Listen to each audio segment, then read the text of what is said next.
اعوذ باللہ من الشیطان الرجیم بسم اللہ الرحمن الرحیم رب اشرح لی صدری ویسر لی امری واحلل عقدۃ من لسانی یفقہوا قولی واجعل لی وزیرا من اہلی اللہم صلی علی سیدنا و مولانا محمد وعلی آلہ واصحابہ اجمعین برحمتک یا ارحم الراحمین۔ میں سرفراز خان اس ایمانیات آن لائن کورس کوآرڈینیٹر آپ سے مخاطب ہوں۔ ابھی ہم ویک 2 کے مٹیریل شیئر کردہ مٹیریل کے مطابق کے حوالے سے سوال و جوابات کا سیشن سٹارٹ کریں گے۔ ہمارے سینئر معلم جناب زرار عارف صاحب ہمارے ساتھ موجود ہیں، ان سے گزارش ہے کہ اپنا سٹارٹ کریں، اور آپ سب لوگوں سے گزارش ہے کہ آپ ہاتھ ریز کریں جن لوگوں نے سوال کرنے ہیں، کیونکہ آج ہمارے پاس کسی بھی ممبرز کا کوئی سوال تھرو واٹس ایپ ریسیو نہیں ہوا، تو آپ سب سے گزارش ہے کہ آپ اپنا ہینڈ ریز کریں تاکہ آپ کے سوالات لیے جا سکیں۔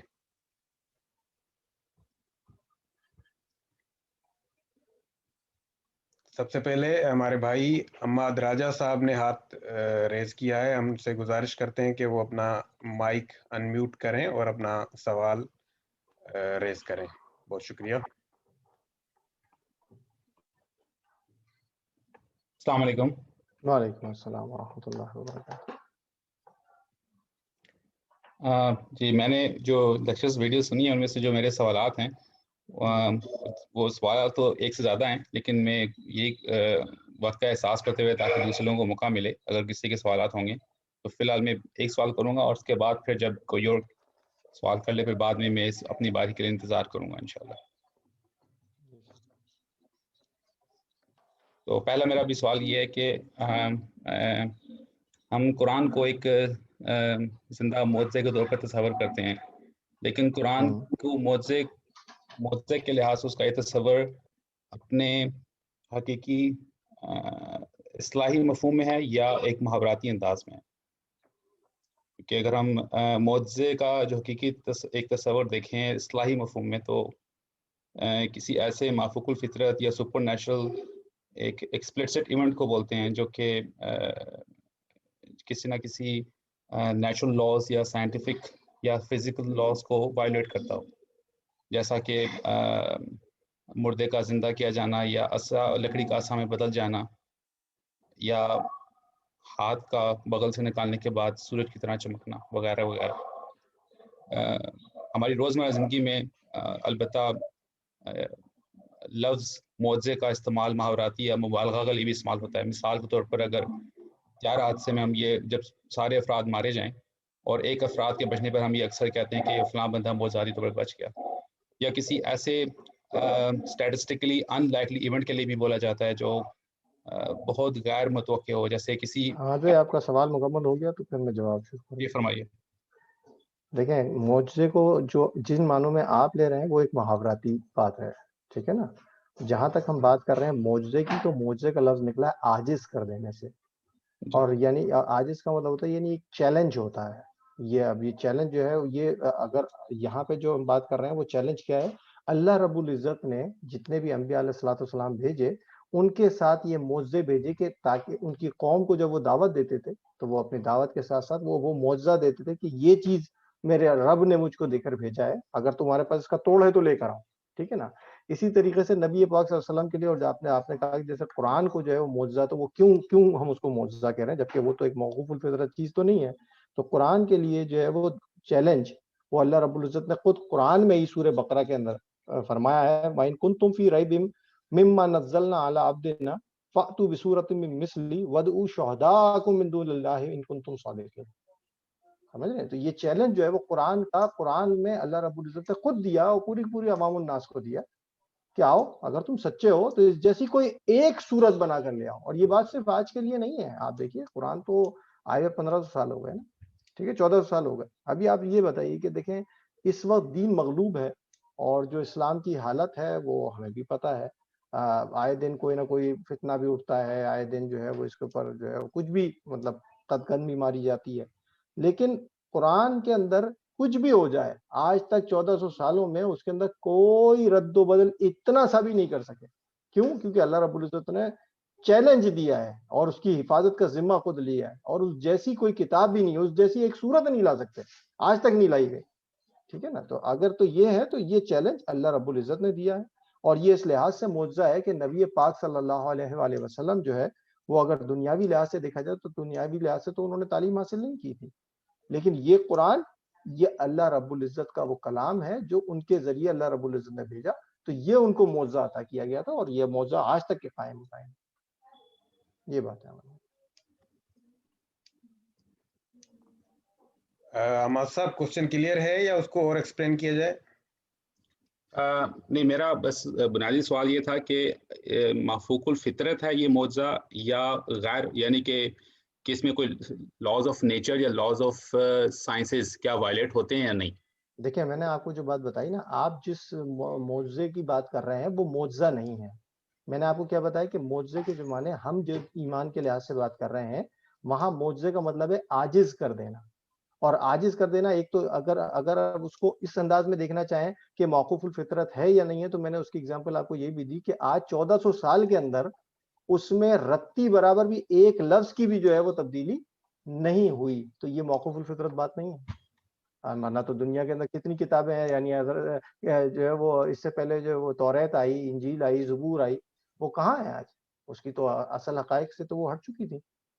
تو یہ ایک موقوف الفطرت کلام ہے, اور اللہ رب العزت کا وہ چیلنج ہے اس کے اندر موجود کہ اگر تو اس کو تو چلو چھوڑو, اس کے اندر تبدیلی کرنے کا تو سوچ بھی نہیں سکتا انسان, وہ سوچے گا بھی تو اللہ رب العزت نے اس کی حفاظت کا ذمہ لیا ہوا ہے. لیکن میں نے کہا اس جیسی بھی کوئی ایک صورت بنا لاؤ. حضرت علی کرم اللہ, نبی کریم صلی اللہ علیہ وسلم کے دور میں کفار مکہ جو ہے وہ مکی دور کے اندر کچھ لوگوں کو لے کر آئے تھے, اور انہوں نے جو ہے وہ وہاں پر پڑاؤ ڈالا, 1 منتھ تک کے وہاں پہ رہے مکے میں, اور اس کے بعد وہ صرف حضرت علی کرم اللہ وجہ نے سورہ کوثر جو ہے وہ لکھ کر کے سلیٹ پہ جو ہے وہ تختی کے اوپر لکھ کر کے جو ہے وہ خانہ کعبہ کے اوپر لٹکا دی تھی, اور وہ اس کے بعد بھی وہ چیلنج بھی نہیں, سورہ کوثر تو بہت چھوٹی سی سورت ہے نا, ٹھیک, تو اس کو بھی پورا نہیں کر سکتے.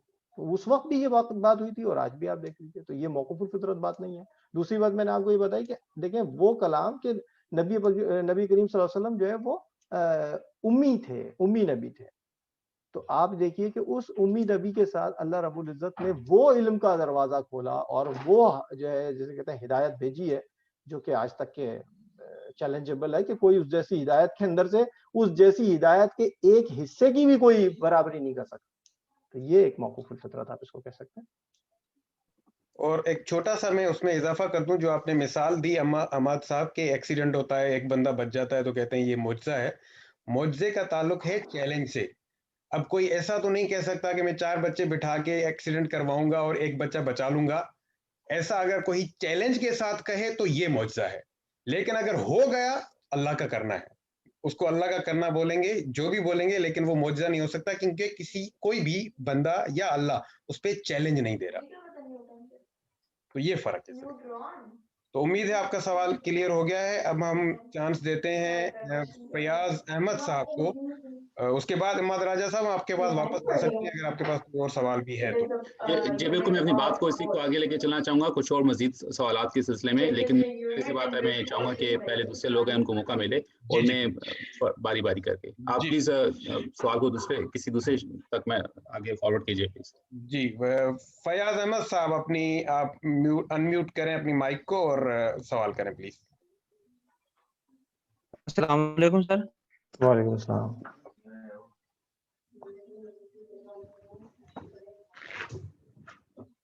جی فیاض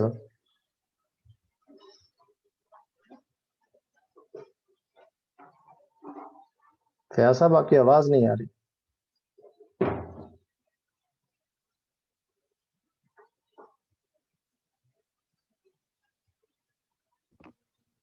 لگتا ہے فیاض صاحب کا یا تو مائک کم نہیں کر رہا, تو ہم فی الحال حماد صاحب کے ساتھ ہی دوبارہ ان کے سوالات لے لیتے ہیں, تاکہ جب تک فیاض صاحب ریڈی ہو جائیں. تو حماد صاحب آپ دوبارہ اپنی انمیوٹ کر سکتے ہیں.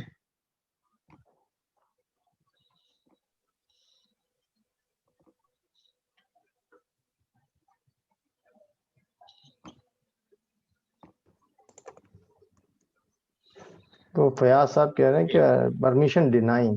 1 منٹ, ان کو ذرا 1 منٹ. یہ میں ویٹ کر لیتا ہوں. ایک منٹ ان کو میرے پاس سے بھی پرمیشن ڈینائی آ رہی ہے. نہیں میں نے تو انمیوٹ ان کو کیا ہوا ہے. میں انمیوٹ ہو ہی نہیں رہا ان کا. چلیں اب دیکھیں فیاض احمد صاحب، اب دیکھیں.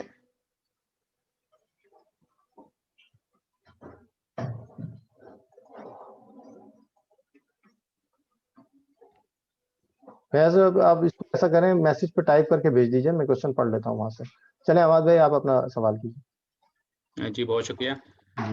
اچھا اس میں جیسا کہ ہم اس بات کے دعوے دار ہیں کہ قرآن میں آج تک جو ہے 1400 سال گزرنے کے باوجود اس میں کسی قسم کی تبدیلی رونما واقع نہیں ہوئی، اور یہ تبدیلی کا رونما نہ ہونے کو ہم اس کو ہم معجزہ یا چیلنج کے طور پہ ہم تصور پیش کر رہے ہیں. تو اس میں دو ذیلی سوال پیدا ہوتے ہیں. ایک تو سوال ایک منٹ عماد بھائی، ایک منٹ. آپ کے اس سوال میں آپ کو یہ کلیئر کر دوں کہ یہاں پہ یہ چیلنج کہ اس میں کوئی تبدیلی رونما نہیں ہوئی، یہ قرآن از خود چیلنج دیتا ہے. مطلب یہ بھی آپ ذہن میں رکھیے گا، یہ کسی انسان کا چیلنج نہیں ہے، یا پارٹیسپیشن یا انٹرپریٹیشن نہیں ہے، بلکہ یہ انٹرپریٹیشن کے علاوہ یہ مین چیز کیا ہے کہ اللہ رب العزت نے ایک تو اس کی حفاظت کا ذمہ لیا، اور میں نے آیت پڑھ کے آپ کو بتائی کہ سورہ بقرہ کے اندر بھی کہ یہ کہہ دیا گیا کہ آپ اس جیسی کوئی ایک صورت تو بنا کے لے آؤ اگر سچے ہو تو اپنے چیلنج کے اوپر. تو یہ چیلنج جو ہے وہ اللہ کی طرف سے ہی قرآن کے اندر دیا گیا. چلیں آگے آپ سوال کی کنٹینیو کیجیے. بہت شکریہ. تو بیسیکلی آگے دو طرح کی مافوق الفطرت چیزوں کا ہم ذکر کر رہے ہیں. ایک وہ کہ جس میں ابھی تک کوئی تبدیلی کا رونما نہ ہونا، اور دوسری یہ کہ اس جیسی کسی اور صورت کا نہ بنا سکنا. تو جہاں تک پہلی چیز کا تعلق ہے تو اس پہ دو چیزیں جو ان کے بارے میں میرا سوال ہے. ایک تو بڑا ضمنی نوعیت کا یہ سوال ہے کہ جب ابھی موجودہ ہسٹری میں اگر ہم دیکھیں یا جو موجودہ تحقیق ہے تو اس میں اس بات کے شواہد ہمیں ملتے ہیں، یا ایسے لوگ ملتے ہیں جو کہ اس بات کے دعوے دار ہیں، ایسے آرگنائزیشنز ہیں کہ جس میں اب تو بشمول ایون مسلمانوں کے اندر جو حلقہ ایک تحقیق ہے اس میں کہ مختلف طرح کے ورژنز ملے ہیں یا زیر استعمال ہیں اس وقت دنیا میں. بلکہ ایک سلسلے میں تو اس میں وہ جو غامدی سینٹر ہے انہوں نے اس پہ کافی ریسرچ کی ہے، اور اس پہ بھی ان کا ایک دعویٰ ہے کہ مختلف طرح کے جو ہیں وہ جیسے وہ روایا آف حفظ آف اس طرح کے کچھ ڈفرینٹ جو ہے ورژنس موجود ہیں. روایا آف ورش جو کہ زیادہ موروکو الجیریا میں جو قرآن استعمال ہو رہا ہے، روایا آف قلون جو ہے جو لیبیا میں استعمال ہو رہا ہے، روایا آف الدوری ہے جو سودان میں استعمال ہو رہا ہے، روایا آف شام ہے جو کہ یمن میں استعمال ہو رہا ہے.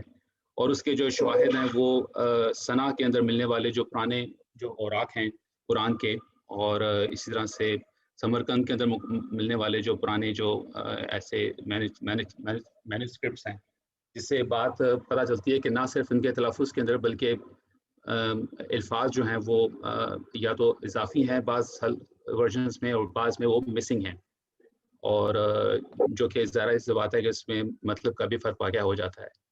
تو ایک تو یہ اس کا ہے کہ یہ تبدیلی اس کے اندر قرآن میں ہمیں موجودہ دور میں ملتی ہے. اور دوسرا اس میں سوال یہاں سے پیدا ہوتا ہے کہ اگر ایک سوال کو کر لیتے ہیں، اسی پہ پھر آپ کنٹینیو کر لیجیے گا، کوئی مسئلہ نہیں ہے. ٹھیک ہے. دیکھیں آپ نے جگہ کہ جو جتنے وہاں پہ سے جو شواہد ملے ہیں، تو پہلی بات تو ہم یہ سمجھ لیں کہ یہ جو میں نے آیت پڑھی تھی نا، اس کے اندر اللہ تعالیٰ نے فرما دیا ہے کہ وَإِن كُنتُمْ فِي رَيْبٍ مِّمَّا نَزَّلْنَا عَلَىٰ عَبْدِنَا فَأْتُوا بِسُورَةٍ مِّن مِّثْلِهِ وَادْعُوا شُهَدَاءَكُم مِّن دُونِ اللَّهِ إِن كُنتُمْ صَادِقِينَ فَإِن لَّمْ تَفْعَلُوا.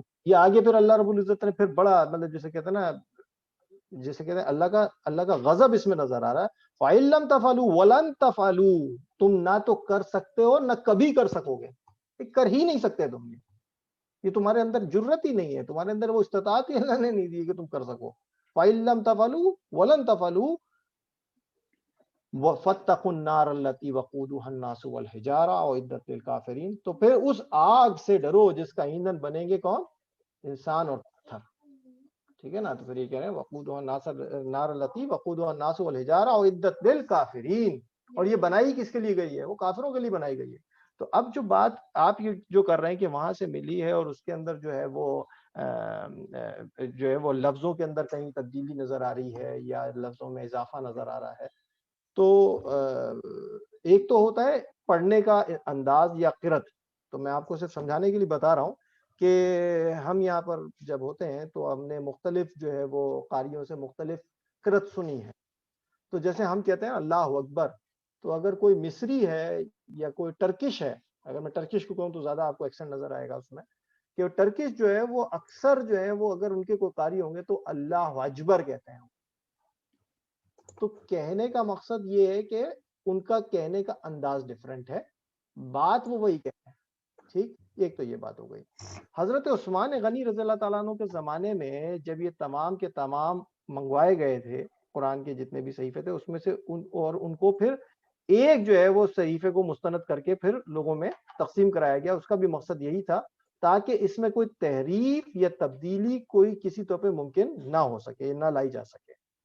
اگر تو وہاں پہ کوئی تبدیلی ملی ہے یا وہ ان کا دعویٰ ہے کہ اس کے اندر جو ہے نا مختلف لفظوں میں تبدیلی ہے, تو جس نے بھی اس تبدیلی کو آئیڈینٹیفائی کیا ہے کہ اس نے غلطی پکڑ لی. یہی تو اللہ رب العزت فرمانے کہ تم اس میں تبدیلی کر ہی نہیں سکتے. تو بحیثیت اگر مجموعی دیکھیں جو آج بھی رول بنتا ہے تو رول آف تھاٹ یہی ہے, اور اسی کے اوپر سارے کے سارے اجماع بھی ہے اس کے اوپر علماء کا بھی, کہ قرآن کے اندر آج بھی اس کو اگر دیکھا جاتا ہے تو اس اوریجنل صحیفے کے ساتھ, یعنی اس اوریجنل صحیفے سے مراد یہ کہ وہ جو کنسولیڈیٹ کر کے مین جو بنایا گیا تھا اسی کے اوپر پیرامیٹرز پہ ناپا جاتا ہے اور اسی سے دیکھا جاتا ہے کہ اس میں کوئی تبدیلی تو نہیں آئی. اگر تبدیلی آئی ہے تو پھر اسی جگہ پہ اس کو تلف کیا جاتا ہے, کریکٹ کیا جاتا ہے اس کو, اس جگہ کو. یہ تو ایک بات ہے. اور جہاں تک بات ہے کہ اگر تو کسی نے اضافی طور پہ کوئی لفظ, اگر میں صرف کہہ دوں کہ اگر ایک حرف بھی بڑھا دیا کسی آیت کے اندر تو یہ بہت بڑا گناہ ہے اگر دانستہ طور پر کیا, کیونکہ اللہ رب العزت تو فرما رہے ہیں.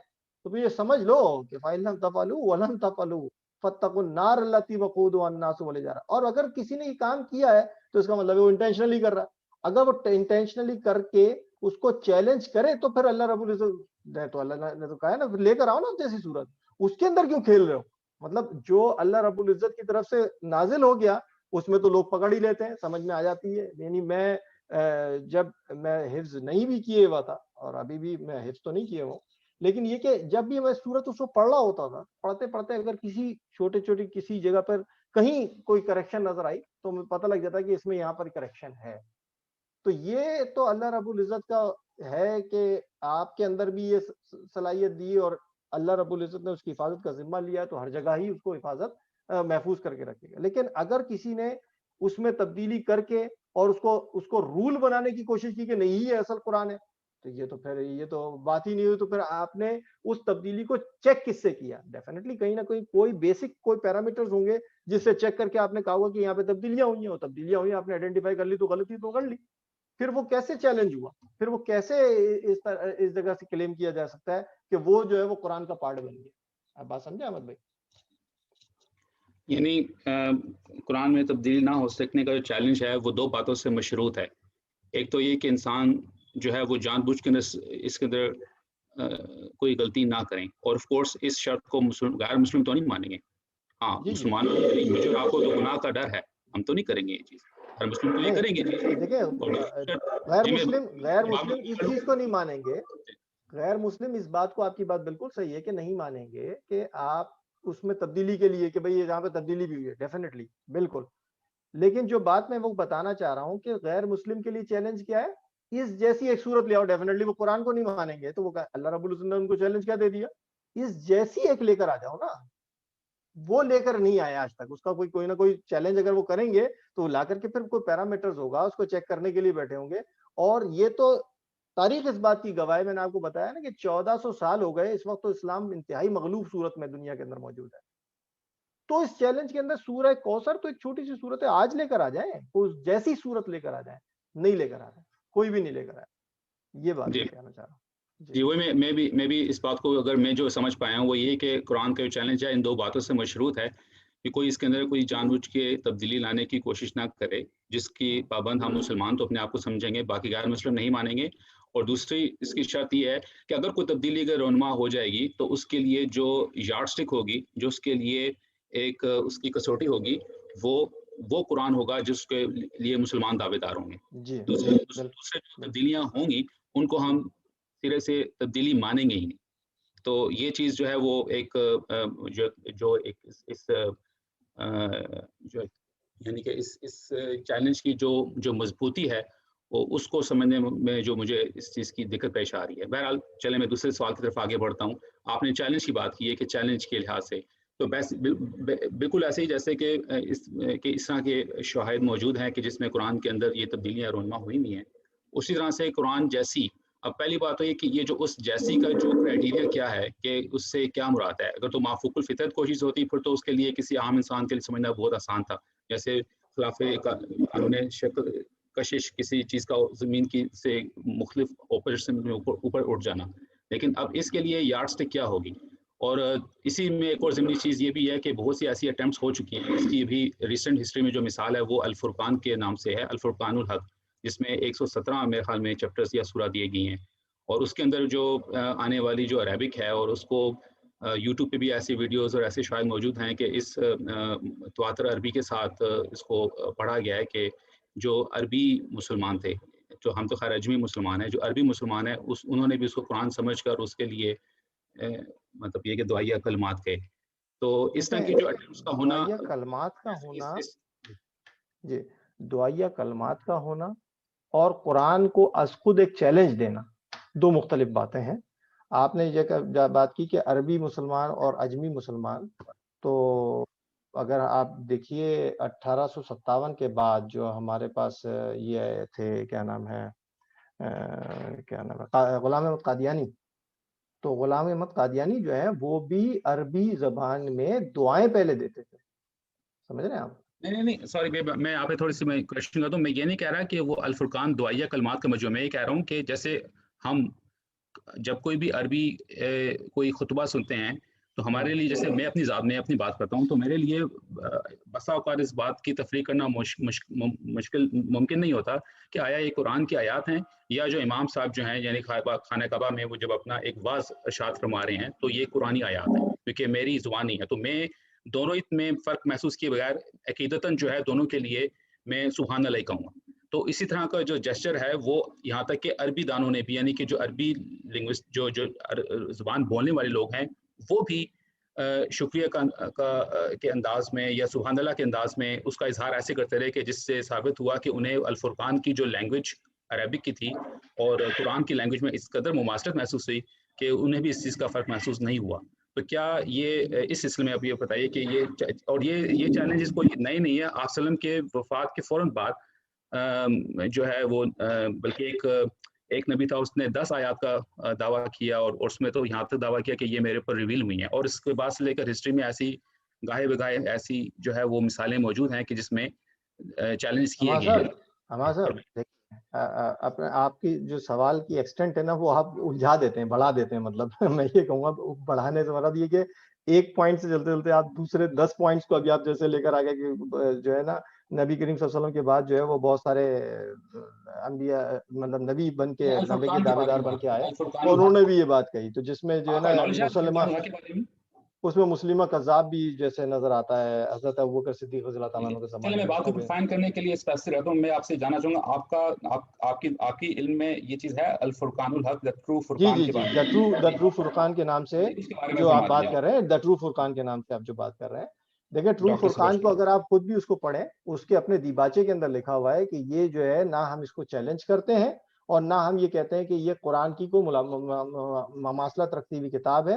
یہ صرف وہ دعائیہ کتاب ہے جس کو کہ پڑھا جا سکتا ہے. تو دعا تو اچھی دعا, اچھے الفاظ تو کہیں پہ بھی ادا ہو سکتے ہیں, اس میں تو کوئی مسئلہ نہیں ہے. انہوں نے خود اس کے جو مقدمہ ہے اس ٹرو فرقان کا اگر آپ اس کو پڑھیں گے تو فرسٹ دیباچے کے اندر انہوں نے اس کو کلیم کیا ہے کہ یہ ہم قرآن کو نہیں لے کر آ رہے ہیں. اور نہ, اور آپ نے جو یہ بات کہی کہ عربی خود جو ہے اس کو سبحان اللہ کہتے ہیں, تو سبحان اللہ تو ہر دعا کے اوپر کہا جاتا ہے. بہت ساری ایسی دعائیں ہیں جن کو پڑھ کر جو ہے نا سبحان اللہ کہا جاتا ہے. یعنی اگر آپ جو ہے وتر کے اندر جو ہے وہ دعائے قنوت پڑھتے ہیں تو دعائے قنوت کے قرآن کے اندر موجود ہے. نہیں, میری اس میں جو تحقیق ہے میں نے بڑا اس کو ڈیٹیل سے الفرقان کی جتنے پاسبل اس کے ان کی جو ڈاکٹر سروش کی ویب سائٹ پہ جو بھی ہیں اس میں ان کے دباچہ تو ان کا ہے ان اس قرآن کا ان کے دیکھیں نا, یہی تو میں کہہ رہا ہوں آپ کو. آپ ٹرو فرقان کی ٹرو فرقان کا جو مین اسکرپٹ ہے اس کو ڈاؤن لوڈ کیجئے پورا کا پورا. میرے پاس ہے جی، جو میرے کافی عرصے سے میں نے ڈاؤن لوڈ کیا ہوا ہے، اس کو دیکھا ہے، لیکن اس کا جو بلکہ ان کی جتنی ڈیبیٹس ہوئی ہیں ڈاکٹر سروش کی، اس کا مدعا یہی ہے کہ یہ ڈیلیبریٹلی اسی پرپسفلی یہ اس لیے لکھی گئی ہے تاکہ قرآن کے چیلنج کو ایڈریس کرنے کے لیے. اس کا مقصد ہی، بنیادی مقصد ہی اس کو لکھنے کا یہ بتایا گیا. یہی تو وجہ ہے کہ جس کی وجہ سے امریکہ سر اور میں ایک چیز ہوتی ہے کہ میں رستے میں کہہ دوں کہ جناب میں نے ایک چیز لکھی ہے اور یہ چیلنج ہے، تو چیلنج ایسے تو نہیں ہوتا نا قرآن کا. قرآن کو بھی تو یہ میں جاننا چاہ رہا ہوں وہ جیسی وہ چیلنج کے لیے دیکھیں چیلنج کا کرائٹیریا یہی ہوتا ہے کہ کسی بھی لینگویج کے اندر چیلنج ہو. تو یہ تو آج کل تو کوئی چیلنج نہیں ہے. میں نے تو آپ کو حوالہ دیا کہ نبی پاک صلی اللہ علیہ وسلم کے دور میں بھی جس وقت عرب بہت فصیح اور بلیغ تھے، یعنی کہ وہاں پہ بات ہی صرف شاعری اور اس کے اندر ہوا کرتی تھی، اور بہت اپنے آپ کو جو ہے نا ان کو اس بات پہ زوم بھی تھا. اس وقت اگر ان نبی پاک صلی اللہ علیہ وسلم کے سامنے اس چیلنج کو پورا نہیں کر سکے، تو آج کی بات یہ اگر آپ کہہ رہے ہیں تو میں نے اس کا کانٹیکسٹ پڑھا ہوا ہے پریفیس، اور یہ بات آج کی نہیں ہے. یہ میں نے 1998 یا 1999 کے اندر جو ہے یہ پڑھا تھا ٹرو فرقان، اور اس کے اندر ہی میں نے اس کا دیباچہ بھی پڑھا تھا. 1999 میں آیا تھا پہلا ورژن اس کا. جی ہاں مجھے یاد پڑتا ہے، اور میں نے اس کا دیباچہ میں نے بھی اسی طرح تحقیق کی تھی جیسے آپ نے تحقیق کی ہے، اور اس کے اندر یہ لکھا ہوا تھا کہ ہم اس کو نہ کلیم کرتے ہیں اور نہ یہ ہم کلیئرلی کہتے ہیں کہ جناب یہ قرآن کے جو ہے نا اس کے وہ کرتا ہے. کہ میں نے آپ سے اس لیے عرض کیا کہ قرآن آپ وسلم کے جو دور کے فوراً بعد کے جو معاملات ہیں جو کہ اب محض ہسٹری کا حصہ ہیں، جس کے بارے میں ہمارے پاس سند موجود ہوگی یا بائسڈ ہوگی ان بائسڈ ہوگی، اس سے بہتر ایک اسپیسیفک ایگزامپل ریسنٹ پاس کی ہونی چاہیے یا پریزنٹ ٹائم کی ہونی چاہیے، جو کہ الفرقان ہے. اب یہ میں جاننا چاہ رہا ہوں کہ وہ کرائٹیریا کیا ہے، کیونکہ سر میں آپ کو بتا رہا ہوں کہ وہ اب آپ ماننے کو تیار نہ ہو تو ایک علیحدہ بات ہے. میرا سوال یہ ہے کہ اگر ایک یعنی کہ پھر وہ بات میں یہ کہوں گا کہ قرآن کا جو چیلنج ہے کہ جس میں دوسرا اس کا جو اینگل ہے چیلنج کا، پہلا چیلنج تو یہ تھا کہ تبدیلی واقع نہیں ہو سکتی، جو دوسرا اس کا زاویہ وہ یہ ہے کہ اس جیسی کوئی صورت نہیں بن سکتی. تو اس جیسی صورت بننے کا جو چیلنج ہے وہ اس بات پر مشروط ہے کہ نمبر ایک کہ اس چیز کے جو بھی اٹیمپٹ کی جائے گی اس کے لیے کوئی یارڈ سٹک ہوگی نا، کہ جس سے پتا چلے گا کہ یہ ہے، اور وہ یارڈ سٹک یہ کہ مسلمان یہ دعویٰ کریں کہ ہماری بنائی ہوئی یارڈ سٹک ہونی چاہیے. وہ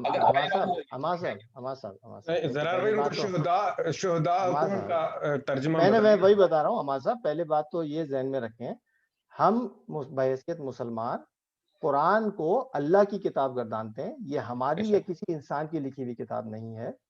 تو اگر تو اللہ رب العزت نے اس کا چیلنج دیا اور اللہ رب العزت نے کہہ دیا فَإِن لَمْ تَفْعَلُوا کہ تم یہ کر نہیں سکتے، ہرگز نہیں کر سکو گے، تو ہمارا تو یہاں پر شروع میں جیسے ہی پڑھتے ہیں نا ذَلِكَ الْكِتَابُ لَا رَيْبَ فِيهِ، تو اگر تو ہم اپنے ہی اس ریب بھی دل میں لے کر آئیں کہ نہیں جی یہ تو ہے، تو پھر قرآن کے اندر تو اگر ریب لے کر آ گئے تو پھر ہم کہاں کھڑے ہیں؟ آپ یہ تو سوچے ہیں یار.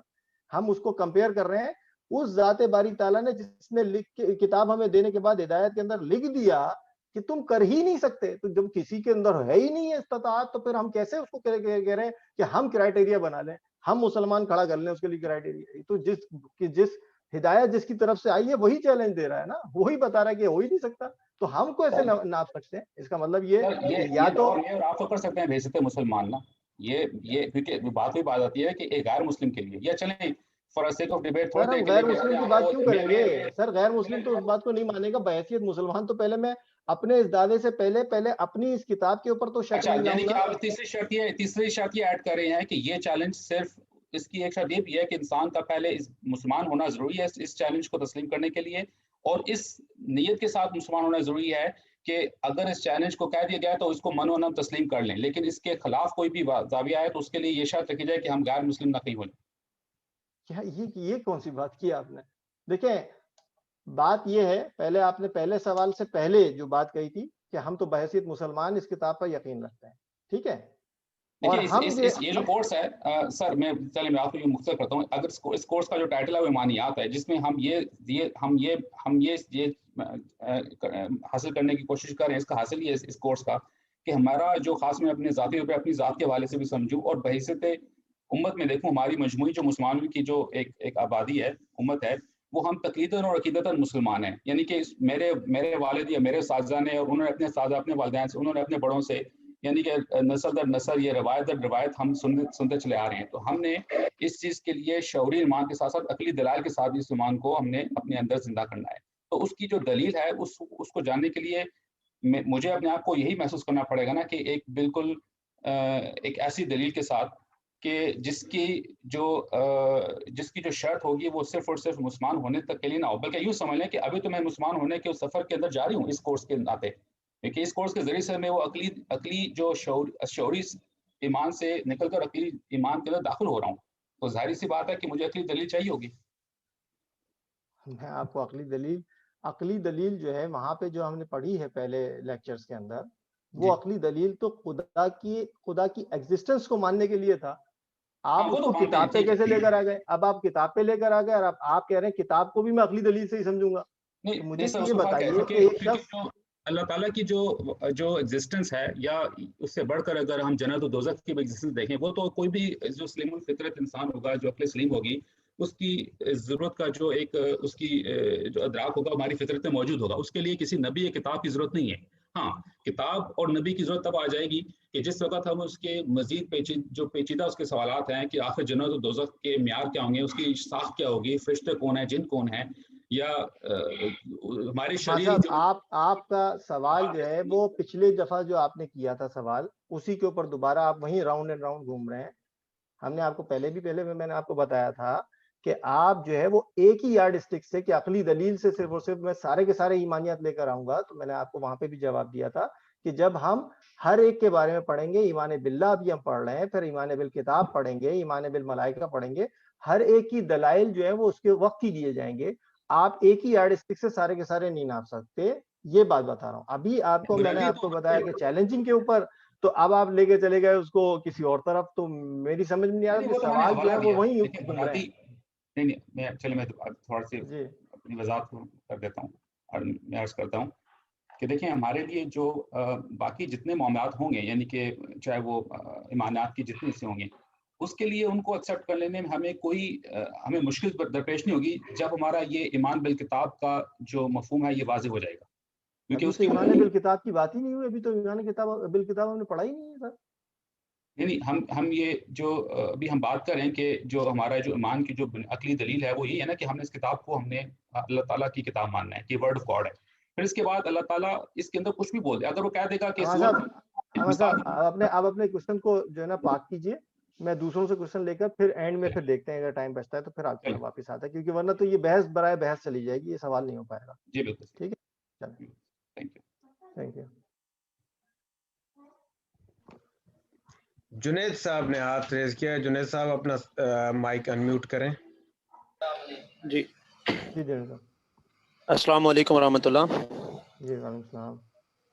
جی ابھی یہ یمار صاحب کا جو کویسچن چل رہا تھا, اس کے حوالے سے میں فردر جو ہے نا اس میں تھوڑی سی دوسرے ایسپیکٹ سے جو ہے نا وہ ڈسکس کرنا چاہوں گا کہ مدثر بھائی نے اپنے لیکچر میں کہا تھا کہ دو چیزیں ہیں, مطلب غیر شعوری ایمان کے حوالے سے کہ وہ ویلڈ نہیں ہے, کہ ایک تو اب صحبت صالحین اور ٹائم اویلیبل نہیں ہے, دو ایک چیز. تو اس میں یہ ہے کہ یہ چیز تو ہو گئی, مطلب ہماری ٹائم اویلیبل نہیں ہے, لیکن انہوں نے دوسری چیز بھی بتائی تھی کہ آج کا جو ماڈرن ایجوکیشن سسٹم ہے جو اس سے پاس ہوا ہے تو اس کے خاص قسم کا مائنڈ سیٹ بن گیا ہے, اور اسی کا شاید ہمیں اس وقت جو ہے نا وہ سامنا کرنا پڑ رہا ہے.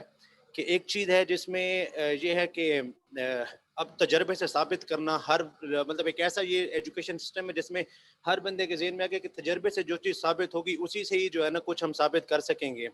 لیکن یہی ایجوکیشن سسٹم جو ہے وہ ساتھ میں ایک اور چیز بھی, دو اور چیزیں بتاتا ہے. ایک کریٹیوٹی کے اوپر بلیو کرتا ہے اور دوسرا کاپی رائٹس کے اوپر بلیو کرتا ہے کہ کوئی بھی چیز ہے جو بھی ایک ریسرچ ہے تو اس کے کاپی رائٹس جو ہیں وہ اسی کے پاس ہیں جس نے ریسرچ کی ہے, یا جو ہے کریٹیوٹی وہ اسی کا اس کا جو ہے نا موجود ہے, اسی کو ہی اس کا سیرا جائے گا. آج اگر جو ہے جس طرح فاتو بصورت مثل ہی کہ اس کے ساتھ کی جو ہے اس کی مثل جو ہے کوئی صورت بنا کے لاؤ, تو اس میں ان دو چیزوں کا خیال نہیں رکھا جائے گا کہ جو بندہ لے کے آ رہا ہے اس کی کریٹیوٹی بھی دیکھی جائے گی کہ وہ کریٹیو کتنا ہے, کیا وہ دنیا کے مظاہر کو دیکھتے ہوئے یا اویلیبل جو اس نے اپنے ارد گرد دیکھے ہیں ان کے ذریعے مطلب وہ کوئی کریٹیوٹی کرنا چاہ رہا ہے, یا کوئی ایسی چیز لے کے آئے جس کو بنی نو انسان نے نہ سوچا ہے, نہ سمجھا ہے, نہ اپنے ذہن میں کبھی لا سکے ہیں. تو پھر جو ہے وہ دلیل جو ہے نا فاتو بصورت مثل ہی والی ہو سکتی ہے, یا پھر کاپی رائٹس جو ہیں اگر قرآن کی ہی کسی صورت کے اندر جو ہے وہ آراب کی چینجنگ کر لی یا الفاظ کی چینجنگ کر لی اور مطلب جو ہے وہ غلط ثابت کرنے کی کوشش کی، تو یہاں پر جو ہے آج کا ماڈرن ایجوکیشن سسٹم جو ہے وہ اس کو مانے گا نہیں، کیونکہ ماڈرن ایجوکیشن سسٹم کی ایک بیس ہے جس کے اوپر جو ہے وہ ایگزسٹ کر رہی ہے. جس طرح وہ لوگوں کو یہ کانسیپٹ دے رہی ہے کہ تجربے سے آپ نے ثابت کر کے ہی کسی چیز کو بلیو کرنا ہے، تو ساتھ میں وہ یہ چیز بھی دے رہی ہے کہ کریٹیوٹی کو بھی اپریشیٹ کیا جائے گا اور کاپی رائٹس کا بھی خیال رکھا جائے گا. سوال آپ کا ابھی تک نہیں آیا، یہ تو آپ تمہید باندھ رہے ہیں، مجھے سوال بھی تو بتائیے، سوال آپ کا کیا ہے اس میں؟ سوال میرا اسی سلسلے میں مطلب سوال بیسیکلی میرا نہیں تھا، اتنی لمبی جو بحث چل رہی تھی میں اس کو ہی مطلب اچھا کنکلوڈ کر رہے تھے. چلیں ایک دوسرا جو آپ مس کر رہے ہیں شاید، کہ مدثر بھائی نے اپنے لیکچر میں یہ چیز بھی کہی ہے کہ صرف جو ہے شعوری ایمان کے لیے یہ چیز مطلب کہ آج کا ماڈرن ایجوکیشن سسٹم جو ہے وہ آڑے آ رہا ہے. نہیں، اس کے اندر میں تھوڑی سی چیز آپ کی اور ایڈ کروں گا. آپ نے بہت اچھی طرف توجہ دلائی ہے اس بات میں. یہ بھی رکھیں اسی لیکچر کے اندر، شاید مدثر بھائی نے کہا ہے یا نہیں، آپ دیکھ لیجئے گا. یہ جو ایمان ہے نا وہ کسی بھی طور پہ ان آئسولیشن نہیں ہوتا ہے، یہ ذہن میں رکھیں جنید صاحب. ایسا نہیں ہوتا کہ ہم صرف کہیں گے کہ شعوری ایمان جو ہے وہ حیثیت رکھتا، غیر شعوری ایمان کی اہمیت نہیں ہے، یا غیر شعوری ایمان صرف ایمان ہے اور شعوری ایمان کی حیثیت نہیں ہے. تو یہ دونوں جو ہے وہ ان آئسولیشن نہیں ہے، یہ آپ سمجھ لیجئے. سمجھ رہے نا؟ اللہ رب العزت نے خود قرآن کے اندر سورہ آل عمران کی شاید آیت نمبر شاید 191 ہے، اس کے اندر بتایا بھی ہے کہ وہ لوگ جو پھر جو ہے نا غور و فکر کرتے ہیں، اللہ کے بنائی ہوئی اس کے اوپر غور و فکر کرتے ہیں اور اٹھتے بیٹھتے سوتے جاگتے جو ہے وہ اللہ کو یاد کرتے ہیں، کروٹ بدلتے وہ اللہ کو یاد کرتے ہیں. تو وہ کیا ہے؟ وہ یہی ہے کہ وہ لوگ جو اس پہ آفاقی اثرات پہ یا آفاقیت کے اوپر غور کرتے ہیں نا، اس غور سے کر کے وہ آفاق کے اندر نہیں گم ہوتے. کیونکہ دیکھیں ایک شعر بھی پڑھوں گا کہ کیا ہے کہ مومن کی یہ پہچان، کافر کی یہ پہچان کہ آفاق میں گم ہے، اور مومن کی یہ پہچان کہ گم اس میں ہے آفاق. سمجھ رہے نا؟ تو جب کوئی وہ شخص جو کہ آفاق کو دیکھ کر کے اس کے بنانے والے اور اس کے چلانے والے نظم کے بارے میں سوچتا ہے کہ کون سی وہ ذات ہے جس نے اس کو بنایا. میں نے شاید پچھلی دفعہ بھی چھوٹے سے اس میں تھوڑا سا بتانے کی کوشش کی تھی کہ حضرت ابراہیم علیہ السلام کے زمانے میں کیا ہوا تھا کہ ان کے جو دور کے لوگ تھے اور ان کی جو قوم تھی وہ کیا کرتی تھی، وہ بھی تو بتوں کی پوجا کرتی تھی. مطلب قوم تو دور کی بات ہے، ان کے اپنے والد جو ہے وہ جو آزر کے بارے میں کہا جاتا ہے کہ وہ بھی جو ہے وہ بت تراش بھی تھے اور بت پرستی بھی کرتے تھے، کہ جو قرآن بھی اس کے بارے میں بتاتا ہے کہ وہ ایک دفعہ آئے اور آ کر کے بتوں کے سامنے بیٹھ گئے اور اپنے تمام جو ہے وہ جو بھی لائے ہوں گے نعمتیں وغیرہ جو وہ ڈالتی ان کے سامنے. تو حضرت ابراہیم علیہ السلام جو ہے وہ ہنسنے لگ گئے، وہ کہہ رہے ہیں کہ یہ کیا کر رہے ہو تم، یہ ان کے سامنے اپنا سارا سامان کیوں ڈال دیا؟ تو انہوں نے کہا یہ تو ہمارے والدین بھی یہی کرتے آئے تھے. نہیں، یہ تو نہ کھاتا ہے نہ پیتا ہے، اس کے سامنے ڈال کے بیٹھ گئے آپ. تو انہوں نے کہا کہ ہمارے والدین بھی یہی کرتے تھے. یہ تو کوئی دلیل تو نہ ہوئی کہ والدین جو کرتے آئے وہ صحیح بھی ہے. مجھے اللہ نے ایک علم دیا ہے، آپ اس سے سمجھیں. تو یہ بات ہوتی ہے کہ اس کو سمجھنے کے لیے اللہ رب العزت نے جو اپنے انبیاء علیہ السلام بھیجے ہیں، اسی سے انسان کو اس کو خالق کو سمجھنا ہے. ٹھیک ہے نا؟ اگر تو انسان اپنی روش سے سمجھنے کی کوشش کرے گا تو پھر ڈیفینیٹلی پھر وہ جو پھر صرف آفاقیت کو دیکھ کر کے آفاق میں گم ہو کر کے وہ سمجھے گا کہ یہی ہے. تو پھر جس نے سورج کو چڑھتے ہوئے دیکھا اس نے کہا یار یہی ہے سب سے بڑا خدا، اتنا بڑا ہے، اتنی دور سے ہمیں اتنی جو ہے نا اس کی حدت نظر آتی ہے، تو یہی ہو سکتا ہے. لیکن جو لوگ ہوتے ہیں وہ یہ دیکھتے ہیں کہ جس ذات نے اس کو بنایا اور اس کو چلا رہا ہے وہ ہے حقیقت. تو یہ بات ہے جنید صاحب. چلیں بہت شکریہ جنید صاحب. ہم اگلا سوال لیں گے ایس ایم. جی جنید صاحب. اچھا جی، میرا جو بیسیکلی جو ابھی میں نے جو لائیو آیا تھا مطلب کوسچن جو مطلب ہینڈ ریز کیا تھا وہ یہی تھا کہ عماد صاحب جو ہے نا ان کی کنفیوژن تھی جس میں وہ ڈسکس کرنا چاہ رہے تھے کہ الفرقان بھی جو ہے، تو مطلب کوئی بھی چیز جو ہے میں اس کے حوالے سے جو ہے نا وہ آپ سے یہی کرنا چاہ رہا ہوں کہ کوئی بندہ کوئی چیز لے کے آئے گا تو اس کے اور بھی تو بہت ساری چیزیں دیکھی جائیں گی نا جو ماڈرن. کریکٹ جنید صاحب، میں ان کو یہی سمجھانے کی کوشش کر رہا ہوں کہ پہلی بات تو یہ ہے کہ کوئی بھی اگر تو وہ کتاب جس کا وہ حوالہ دے رہے ہیں میں نے خود پڑھی تھی، میں نے یہ بھی بتایا ان کو کہ آپ اس کا دیباچے کو دیکھیں تو وہ خود ہی پہلے پریفیس کے اندر وہ یہ کہتے ہیں کہ جناب وہ کلیم کرتے ہیں کہ یہ قرآن کے برابر نہیں ہے، یہ دعائیں ہیں، احسن دعائیں ہیں. تو ٹھیک ہے، دعائیں ہیں تو دعائیں تو ہو سکتی ہیں. دعائیں کس نے منع کی؟ دعائیں چیلنج تو نہیں ہے، مثال تھوڑی. جی باقی قرآن جو ہے اس کو تو ہم صرف ایک مطلب صرف اس معجزے کی وجہ سے تو مطلب جو فاتو بصورت مثلہ والی ایک آیت سے تو معجزہ نہیں سمجھ سکتے ہم. اور بھی چیزیں ہیں جو مثلا قرآن کے اندر جس طرح بھی جس طرح ہم نے انگلش جو ہے ان کے محققین کی جو سلائڈز کے اندر بھی ہم نے دیکھا ہے کہ انہوں نے بھی حقانیت کا ادراک کیا ہے کن چیزوں کو دیکھتے ہوئے کہ مظاہر قدرت یا جو کریشن ہے جس طرح انسان کی رحم مادر کے اندر تخلیق کی وجہ سے جو ہے وہ اور اس تخلیق کی وجہ سے لوگ آج جو ہے وہ اس کو سمجھ رہے ہیں. تو یہ تو آج مطلب اتنی سائنس ترقی کر گئی ہے تو جا کے دیکھ پا رہی ہے رحم مادر کے اندر کیا ہو رہا ہے. لیکن 1400 سال قبل کوئی ایسی ٹیکنالوجی موجود نہیں تھی لیکن اس وقت بھی جو کوئی مطلب مافوق الفطرت کوئی چیز جو کہ اس طرح کے حقائق بیان کر رہی تھی اور اس پہ جو ہے نا میں تھوڑا سا میں اس پہ کہنے والے بات یہ بھی کہہ سکتے ہیں, میں ہو سکتا ہے کہ میں سمجھا پاؤں یا نہیں, کہنے والے یہ بھی کہہ سکتے ہیں کہ ٹھیک ہے 1400 سال پہلے تو نہیں ہو سکتا تھا لیکن آج تو کر رہے ہیں نا, تو آج تو چیلنج سے پورا کر دیا. تو اللہ رب العزت نے قرآن میں یہ آج کی سائنس بھی یہ کہہ رہی ہے 3 مہینے سے 4 مہینے کا جب بچہ ہو جاتا ہے تو اس کی جنس پتہ لگتی ہے کہ کیا ہے. لیکن اللہ رب العزت کیا فرما رہے ہیں کہ ہم تو اس وقت سے جانتے ہیں کہ کیا پیدا ہونے والا ہے, یعنی جس دن پہلے دن سے یہ عمل شروع ہوا ہے اور مرحلہ شروع ہوا ہے تو وہ خالق ہی بتا سکتا ہے نا, اور کون بتا سکتا ہے. یہ بات ہے اس کے اندر. ٹھیک ہوگا, جزاک اللہ. چلیں جنید صاحب اگر آپ کی اجازت ہو تو ہم اگلا سوال لے لیں. جی جی بالکل. ہم ایس ایم شہزاد صاحب سے گزارش کریں گے کہ وہ اپنی مائک کو ان میوٹ کریں اور اپنا سوال ریز کریں پلیز.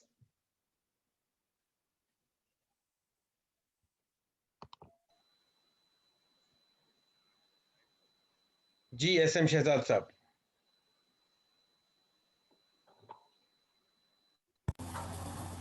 السلام علیکم ورحمۃ اللہ وبرکاتہ. وعلیکم السلام ورحمۃ اللہ وبرکاتہ. میرا سوال محترم معجزہ اور جادو کے حوالے سے جو ایمانیات کو تاکہ صحیح سے سمجھا جا سکے, اس میں جو سلائیڈ میں ایک واقعہ بتایا تھا کہ حضرت موسیٰ علیہ السلام نے جو ہے وہ اپنا عصا پھینکا اور وہ جادوگروں کے جو سانپ تھے ان کو وہ کھا گیا. اب اس وقت زمانے میں تو پیغمبر اور نبی آتے تھے. آج کل کے زمانے میں بہت سارے میجیشین ہیں جو مختلف قسم کے اس طرح کے جادو دکھاتے ہیں, اور جو ایک عام اور سادہ لوگ ہیں ان کے لیے بڑا مشکل ہے, ان کے ایمان پہ وہ ایک طریقے سے جو ہے وہ ہچکولے بھی لگاتا ہے کہ اس چیلنج کو اس وقت تو کیونکہ نبی اور پیغمبر ہوتے تھے تو وہ اس کو زائل کر دیتے تھے اس اثر کو, جادو کے اثر کو, لیکن آج کل کے زمانے میں بڑا مشکل ہے. اور اس کے علاوہ ایسے بھی لوگ ہیں ہماری سوسائٹی میں کہ آپ ان کے پاس جیسے جاتے ہیں کچھ معلوم کرنے کے لیے تو وہ آپ کا کچھ ان کا فارمولا ہے, ڈیٹ آف برتھ لیتے ہیں, ماں کا نام پوچھتے ہیں اور اس کے حساب سے اب جن ہیں یا موکل ہیں جو بھی ہیں, لیکن وہ اس سے آپ کو کچھ فیوچر کا بھی بتا دیتے ہیں اور کچھ پاسٹ کی بھی وہ باتیں بتا دیتے ہیں جو بیسکلی آپ کے علاوہ کسی اور کو پتہ نہیں ہوتی. تو اس سے بھی آپ کے ایمان کو, اگر کمزور ایمان ہے یا عقیدہ صحیح نہیں ہے تو اس کو نقصان پہنچتا ہے, اور پھر ہوتا یہ کہ آپ اس شخص کو فالو کرنا شروع کر دیتے ہیں.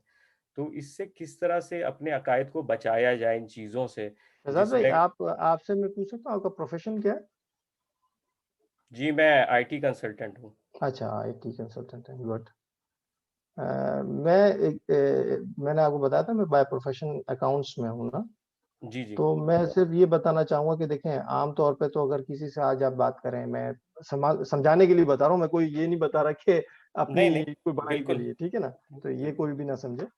تو اگر آج کے دور میں کہتے ہیں نا کہ انٹرسٹ, یار سود تو آج کے دور میں سود یہ تھوڑی ہے جو بینک کے اندر سے, یہ تو جو بینک کے جو پیسوں کے اوپر پیسے لیے جاتے ہیں یہ تو ڈیپریسیشن ہے, یہ تو ایسے ہی اپریسیشن آف ویلیو ہوتی ہے, ڈیپریسیشن آف ویلیو ہوتی ہے, اس کو نکال لیتے ہیں, ٹھیک ہے نا, یہ بات آج کے دور میں کی جاتی ہے.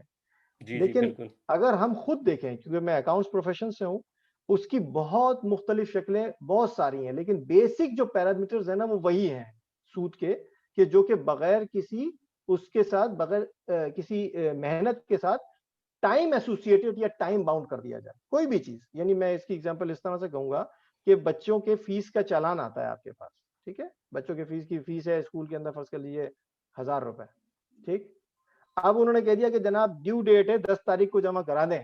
اگر 10 تاریخ کو جمع نہیں کرایا تو جناب 10 تاریخ کے بعد اس کے اوپر 50 روپے جو ہے وہ اضافی سرچارج لگ جائے گا, لیٹ فی سرچارج لگ جائے گا, ٹھیک.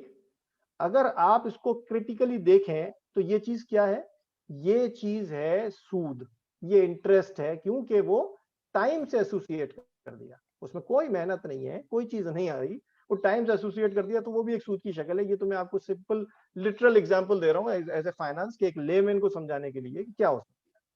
اسی طریقے سے حضرت موسیٰ علیہ السلام کے زمانے میں جب حضرت موسیٰ علیہ السلام کو اللہ رب العزت نے جو ہے وہ فرعون کی طرف بھیجا اور یہ حکم دیا کہ ہم نے تم کو جو ہے وہ فرعون کی طرف بھیجنے کے لیے تم کو ہدایت کرتے ہیں اور تم جاؤ, ٹھیک ہے. تو اور جاتے جب یہ واقعہ ہوا ہے, اسی وقت انہوں نے حضرت موسیٰ علیہ السلام نے اللہ رب العزت سے کہا کہ اللہ مجھ سے ان کے ایک جو ہے وہ اس کا قبطی کا قتل ہو گیا تھا اور مجھے ڈر ہے کہ کہیں وہ مجھے مار نہ دے. اللہ رب العزت نے کہا کہ تمہیں ڈرنے کی ضرورت نہیں ہے, اور اسی وقت ہی جو ہے وہ اللہ رب العزت نے کہا کہ ہم تمہارے ساتھ ہیں, تمہیں ڈرنے کی ضرورت نہیں ہے. یہ تمہارے ہاتھ میں کیا ہے؟ انہوں نے کہا یہ تو لکڑی ہے. کہ کس لیے استعمال کرتے ہو, یہ کیا ہے, کس لیے؟ تو اب اللہ تعالیٰ سے انہوں نے ہم کلام جب ہو گئے اتنا زیادہ, تو انہوں نے کہا کہ یہ سے میں ٹیک بھی لگاتا ہوں, پتے بھی توڑتا ہوں جانوروں کے لیے, اور جو ہے نا اپنے آرام کے لیے بھی کبھی ٹیک لگا کے بھی کھڑا ہو جاتا ہوں. کہ اس کو ذرا زمین پہ ڈالو, اور زمین پہ ڈالا تو وہ ایک اژدہا بن گیا, اور حضرت موسیٰ علیہ السلام خود جو ہے وہ گھبرا کر کے بھاگے, پلٹ کے بھاگے. تو اللہ رب العزت نے پھر آواز دی کہ ہمارے اس میں جو ہے وہ انبیاء جو ہے وہ گھبرایا نہیں کرتے, وہ ڈرا نہیں کرتے, تو وہ واپس ہے. اچھا, جب یہ سارا واقعہ ہو گیا, اور اس کے بعد جو ہے وہ حضرت موسیٰ علیہ السلام کو بھی ان کے ساتھ جو ہے وہ نبوت ملی. یہ وہ واحد نبی ہیں جن کو جو ہے وہ اللہ رب العزت نے انہی کی دعا کے اوپر جو ہے وہ ان کے بھائی کو نبی بنا دیا اور ان کے ساتھ بھیجا, اور وہ گئے ہیں فرعون کے پاس.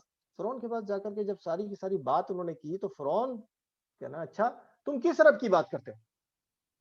کہنا تم تو اتنے سال سے تم ہمارا بندہ بھی مار کے بھاگ گئے, میرے باپ نے تم کو پالا پوسا یہاں پہ رکھا, اور تم جو ہے وہ ہمارا بندہ بھی مار کے بھاگ گئے, اور اس کے بعد تم وہاں جا کر کہتے ہو کہ میں تمہیں بنی اسرائیل کو سارا کچھ تمہارے ساتھ دے دوں. تو یہ کیا بات ہوئی, تم کس کے پاس تھے, وہ کیا تھے؟ کہنا اچھا جس کو تم رب رب کہہ رہے ہو, رب میں پورے مصر پہ تو میری حکمرانی چلتی ہے, پانی جو ہے وہ میرے کہنے پہ جو ہے وہ جہاں پہ چاہتا ہوں بھیجتا ہوں, جہاں پہ چاہتا ہوں فصلیں اگتی ہیں, اور جہاں پہ چاہتا ہوں جو میں کرتا ہوں, تو میرا رول چلتا ہے, تو میرے علاوہ کون ہے رب؟ اس نے کہا تھا انا رب الاعلی, میں سب سے بڑا رب ہوں, اس سے بڑا رب کون ہے؟ تو انہوں نے کہا اچھا تو تم اتنی بات کر رہے ہو, تو تم کوئی اس رب نے تم کو کوئی ایسی چیز کوئی نشانی دے کے بھیجا ہے کہ بھائی اس نے تمہیں بھیجا میری طرف, یعنی مجھ کو بتانے کے لیے, تو اس نے بھیجا ہے تو اس نے کوئی نشانی بھی دی ہوگی تم کو, ورنہ تو وہ کون سا رب ہے؟ انہوں نے کہا کہ اچھا ٹھیک ہے میرے پاس نشانی ہے. انہوں نے نشانی, وہ جو دو بڑی نشانیاں تھیں, ایک تو وہ جو ید بیضا تھا, اور ایک دوسرا جو ہے وہ جب انہوں نے جیسے ہی پھینکی ہے تو وہ بہت بڑا اژدہا بنا. وہاں پہ فرعون سمجھ گیا کہ یہ تو بہت بڑی چیز ہے. لیکن اچھا, لیکن جو ساتھ میں بیٹھے ہوئے تھے اور خود سارے کے سارے, وہ کہنے لگا کہ یہ تو ہماری حکومت بھی چلی جائے گی. انہوں نے کہا اچھا تو تم جو 10 سال جس کے پاس رہے ہو وہاں تم جادو سیکھ رہے تھے, وہ کوئی بہت بڑا جادوگر ہے جس کے پاس سے تم آ رہے ہو, تو یہ تو کوئی بات نہیں ہوئی. یہ تو ضروری نہیں کہ میں بھی جادو جانتا ہوں, میں تو تمہیں اتنے عرصے تم میرے ساتھ رہے یہاں پر, تو اس وقت تو تمہارے پاس یہ چیزیں نہیں تھی, اس کا مطلب تم 10 سال جہاں سے ہو کر آ رہے ہو وہاں سے کوئی جادو ہے, وہاں سے کوئی جادو سیکھ کر آئے ہو, اور اس کی بیسس پر تم مجھ سے کہہ رہے ہو کہ میں اپنی جو ہے تخت کو چھوڑ دوں اور بنی اسرائیل کو تمہارے ساتھ کر دوں, تو یہ حکمرانی کو اپنے میں لات مار دوں. تو ایسا تو ہو نہیں سکتا, تو ایسا میں کیسے کر دوں؟ تو جو ساتھ میں بیٹھے ہوئے ایڈوائزر سے انہوں نے کیا کہا, انہوں نے کہا ابھی آپ ان کو جانے دیجیے, آپ کو ضرورت کیا ہے کہ آپ بھی یہ سیکھیں؟ آپ کو ضرورت ہی نہیں ہے, آپ کے تو اپنے جو پوری کی پوری سلطنت ہے اس کے اندر بہت سارے ایسے جادوگر مل جائیں گے جو اس کا جو ہے وہ چیلنج کو جو ہے وہ پورا کر دیں گے. لیکن میں بتانے کا مقصد یہ کہ جب وہ بلائے گئے جادوگر, وہ جادوگر اپنے فن کے ماہر تھے, کہ جادوگر کو یہ پتا ہے, جیسے میں نے آپ کو اپنی اگزامپل دی کہ مجھے پتا ہے کہ انٹرسٹ کی شکلیں کیا کیا ہو سکتی ہیں, لیکن اس کا جو بیسک ایلیمنٹ ہے وہ نہیں ہلے گا, وہ وہی رہے گا کہ ٹائم باؤنڈ سے میں اس کو نکالوں گا, کہ کوئی بھی ٹائم باؤنڈ شے کے اوپر اگر اپریسیشن ویلیو کی اپریسیشن ظاہری طور پر نظر آئے گی تو وہ سود کے اندر میں کاؤنٹ کروں گا اس کو. تو یہاں پہ بھی ایسے ہی ہوا کہ جب وہ اپنی فیلڈ کے ماہر لوگ اس کو چیلنج کے لیے آئے, تو حضرت موسیٰ علیہ السلام کہا جاتا ہے کہ 400 تھے, کچھ کہتے ہیں کہ 4000 تھے, اور کچھ کہتے ہیں کہ 40,000 جادوگر وہاں پر آئے تھے, لیکن وہ بہت بڑے میدان میں کھڑے ہوئے تھے. میں کہتا ہوں کنزرویٹو فگر پہ 4000 لے لیں یا 400 بھی لے لیں, اگر ہر ایک نے 2 رسیاں بھی پھینکی تھی, جس کا ذکر قرآن میں آتا ہے کہ 2 رسیاں تو ہر ایک نے پھینکی کم از کم, اگر وہ پھینکی ہیں تو وہ دوڑتی ہوئی نظر آ رہی تھی, تو جس نے پھینکی تھی اس کو تو پتا تھا کہ یہ کیا ہے, وہ حقیقت نہیں ہے, جاندار چیز نہیں ہے, لیکن جو دیکھنے والا تھا اس کی نظریں باندھ دی گئی. سمجھ رہے ہیں؟ لیکن جیسے ہی حضرت موسیٰ علیہ السلام بھی خوف کھا گئے، کیونکہ وہ قرآن کے اندر یہ بات درج ہے کہ انہوں نے کہا کہ وہ خود بھی خوف کھا گئے، لیکن اللہ رب العزت نے کہا کہ ابھی ہم یہ تمہارا یہ ان کے اس کو اثر کو ختم کر دیتے ہیں، اس جادو کو ختم کر دیتے ہیں۔ جیسے انہوں نے پھینکا ہے تو وہ جو ان کا اژدہا بنا اور اس نے ساری رسیاں نگلنا شروع کر دی، انہوں نے کہا یہ کون سا، یہ تو جادو ہو ہی نہیں سکتا، جادو میں تو وہ سانپ وہیں پہ ٹہل رہا ہے، جو انہوں نے پھینکی تھی رسیاں وہ تو وہیں پہ ٹہل رہا تھا، وہ تو ہلتا ہوا نظر آ رہا تھا دور سے لوگوں کو، حقیقتاً تو وہ کوئی چیز نہیں کر رہا تھا، یعنی آنکھوں کا دھوکا تھا۔ یہ اسی طرح کا ایک سراب ہے کہ جیسے اگر آپ روڈ پہ چل رہے ہوتے ہیں تو آپ کو چاہتے ہوئے آگے دور جو ہے وہ کوئی چمک نظر آ رہی کہ پانی ہے روڈ پہ، پانی تو نہیں ہوتا وہ۔ تو ہر چیز جو دیکھی جائے، لیکن اس کے جو فن کے ماہر تھے وہ شعوری طور پہ سمجھ گئے کہ جو حضرت موسیٰ علیہ السلام نے کیا ہے وہ یہ کام نہیں ہے جو ہم کر رہے ہیں۔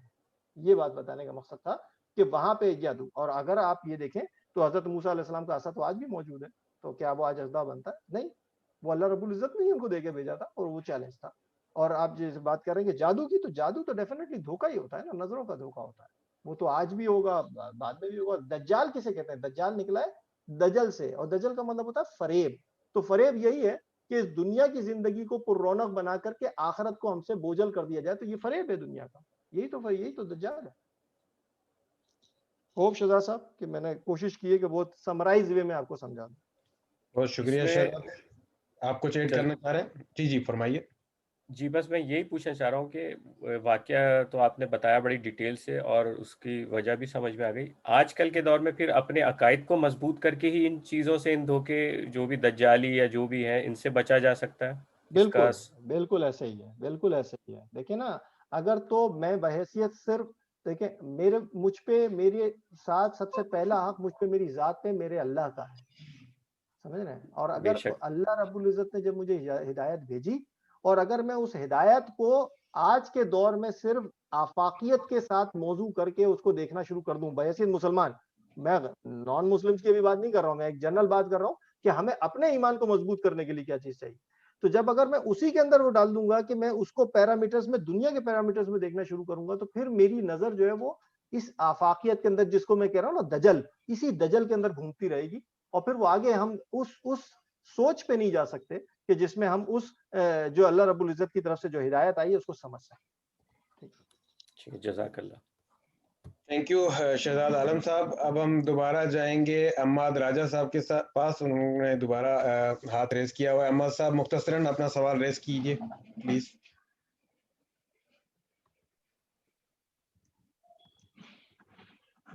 جی بہت شکریہ، تھینک یو۔ جی میرا سوال اسی جو قرآن کریم کو موضوع تصور کرنے کی اس کی جو ادراک کی، اس کو سمجھنے کی جو پیچیدگی ہے جو میرے ذہن میں ہے، اس سلسلے کی ایک اور نیا سوال اس میں یہ ہے کہ ہم یہ دیکھتے ہیں کہ اللہ تعالیٰ نے خالق ہونے کے ناطے اور ہادی ہونے کے ناطے اس بات کا ذمہ لیا کہ انسانوں کی ہدایت کے لیے نبی اور معجزات کے ساتھ بھیجے، اور ان معجزات کی خصوصیت یہ رہی ہے کہ یہ نہ صرف یہ کہ مافوق الفطرت ہونے کی وجہ سے بآسانی ان کو ایک بلا تفریق، یعنی کہ اس کے عمر کے، جنس کے، اور ایک عام انسان، ایک بچہ بھی سمجھ سکتا تھا، دیکھ سکتا تھا، محسوس کر سکتا تھا، کسی قسم کی کسوٹی کی ضرورت نہیں ہوا کرتی تھی، اور بلکہ ایک خاصیت یہ بھی تھی کہ وہ بہت زیادہ مطلب عام نظر تھے، یعنی کہ ایک خلق خدا ان کو دیکھا کرتی تھی۔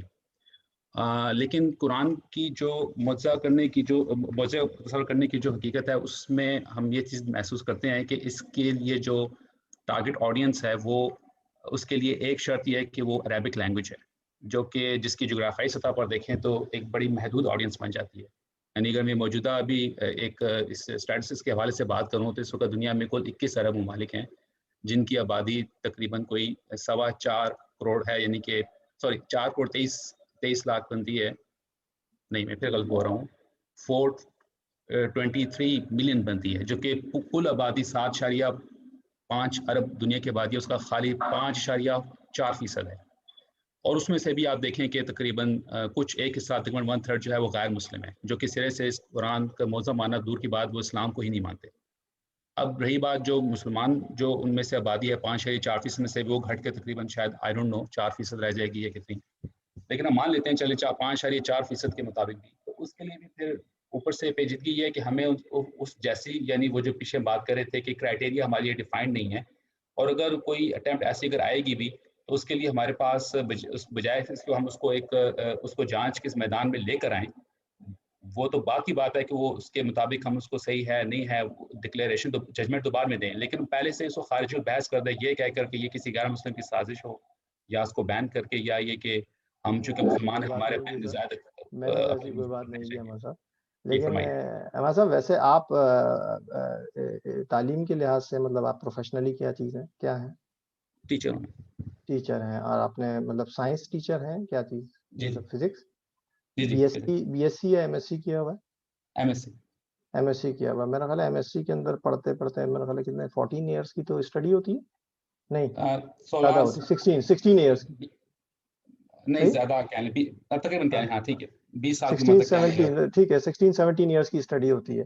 اس میں کیا صرف ایک کتاب پڑھتے ہیں آپ؟ فزکس کے حوالے سے یا مطلب اس پورے 60 ماسٹرز کے درمیان سے وہی کتاب پڑھتے ہیں؟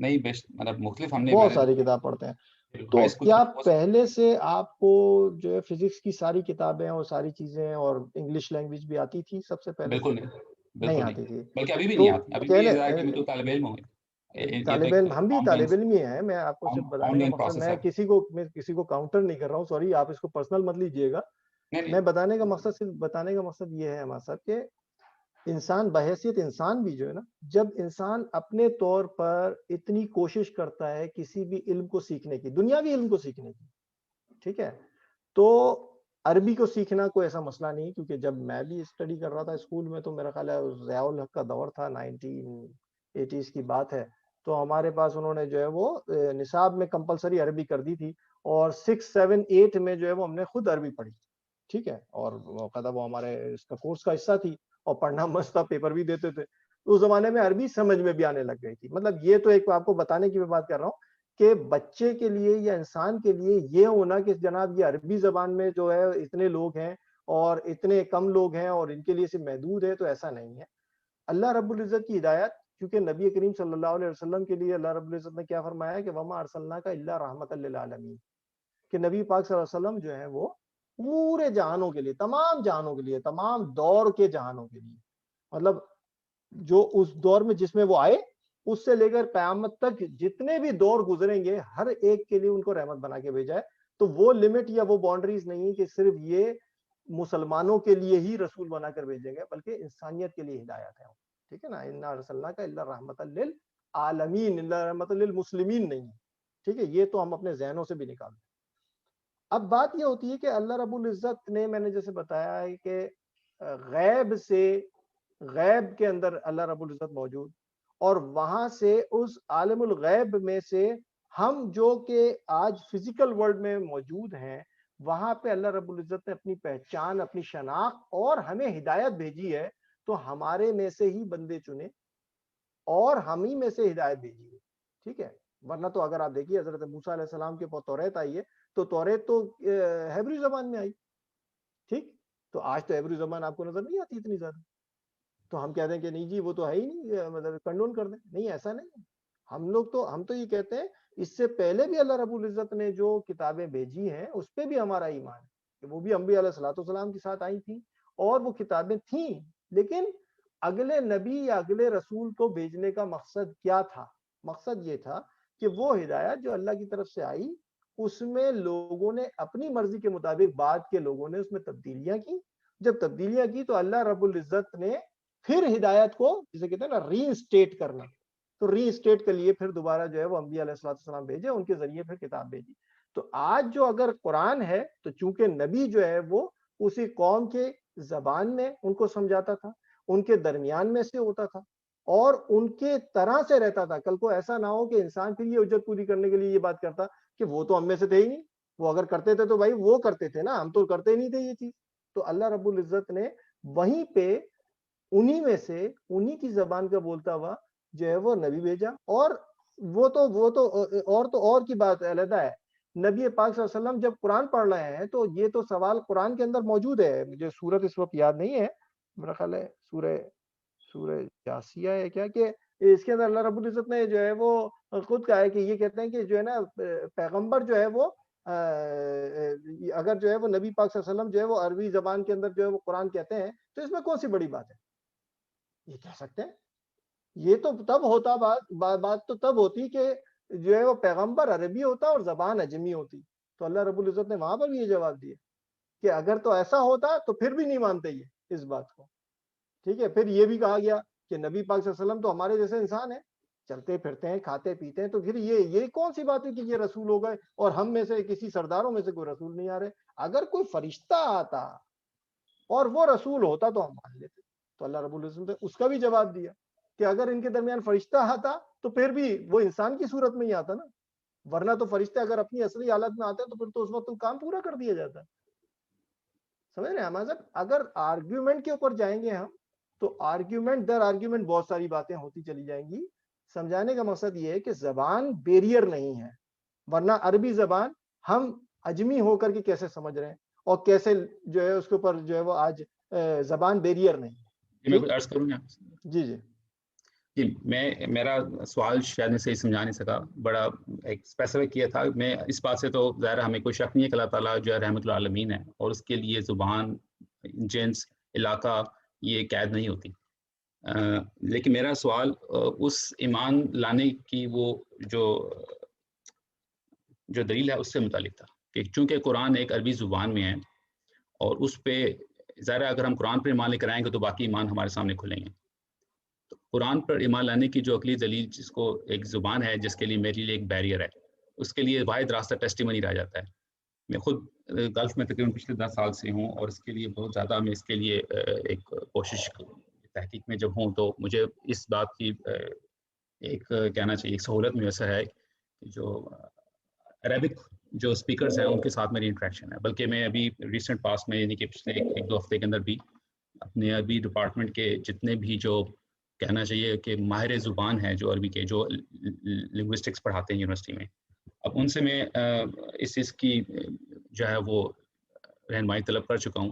اور مجھے یہ جان کر ایک ناخوشگوار حیرت ہوئی کہ میری طرح, حالانکہ میرا تو چلے میں پھر ایک عربی زبان سے واقف نہیں ہوں, لیکن ان کے لیے بھی قرآن کو دلیل ماننے کی اس آیت کے بارے میں جو تصور ہے وہ اتنا ہی عقیدتاً کہہ لیں یا تقلیداً کہہ لیں یا وہ روایتاً جس کو وہ سننے پہ سننے چلے جا رہے ہیں, یا کسی حد تک اسپریچول دلیل ان کے پاس ہے کہ جب ہم اس قرآن کی اس لینگویج کو سنیں گے تو اس سے ایک عجیب طرح کی ہمارے اوپر ایک کیفیت طاری ہو جاتی ہے, اور وہ اس کے لیے دلیل شاید ہو سکتی ہے. یا بعض نے کہا کہ اس سلسلے میں ہم سے جو اوپر کے جو ماہرین ہیں ہمیں ان تک رسائی لینی پڑے گی تاکہ وہ یہ بیان کریں گے. اور اکثر نے اس بات کی کمزوری ظاہر کی کہ یہ جو اس کے جو پیرامیٹرز ہیں وہ پیرامیٹرز جو ہے نا وہ ڈیفائنڈ نہیں ہیں, اور بلکہ ایک دو رائے تو یہاں تک بھی آئی کہ یہ جو قرآن میں دلیل لانے کی جو اچھا یہ ایک بات میں کلیئر کر دوں, یہ سارے کے سارے یا بیشتر میں سے مسلمان تھے, کچھ غیر مسلم عربی دانوں سے بھی ملا ہوں, لیبنان کے اور آگے پیچھے دوسرے, لیکن مسلمانوں کی تھی. اور انہی مسلمانوں کے حلقے میں سے کچھ رائے یہ بھی آئی کہ یہ جو قرآن کو دلیل مانا گیا یہ لنگوسٹک بیس پہ نہیں مانا گیا, شاید اس کے پیچھے جو بنیاد ہے وہ دوسرا جو اس کا جو کنٹینٹ دلیل ہے, مے بی سائنٹیفک یا ہسٹوریکل فیکٹس یا مستقبل کی پیشن گوئیاں.